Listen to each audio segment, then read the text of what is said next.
So knowledge will go. And one of the first topics that will actually be depleted in terms of knowledge, people won't know anything about it, is a topic that is mentioned in detail in the Quran. What is it?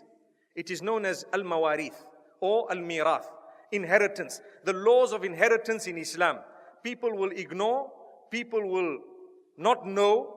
The hadith says there will come a time when two people will argue over a share in the estate of the deceased, and they won't have anyone to guide them as to what the ruling is.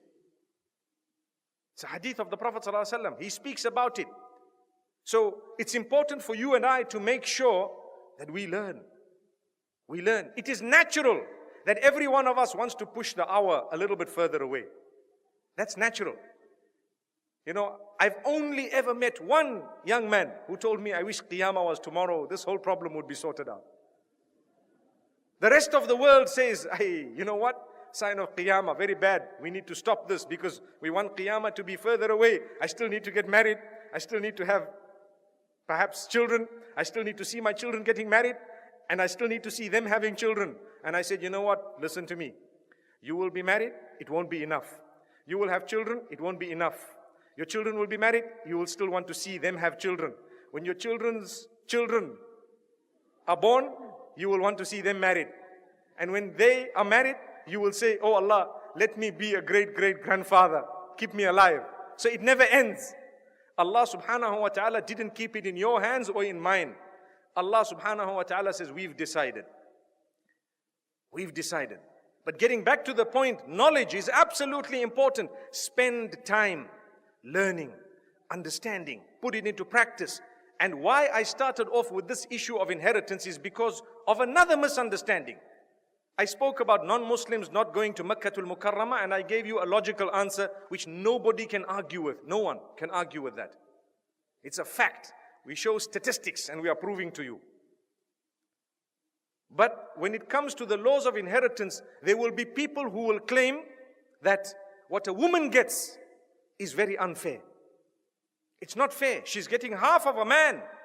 But they don't realize when you implement the entire system, she actually gets more than the man.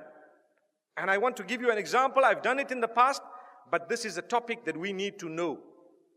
When a man dies leaving behind a son and a daughter, the son, if there was 75,000 US dollars, the son would get 50,000 US dollars, and the daughter would get half of that, that is 25,000 US dollars.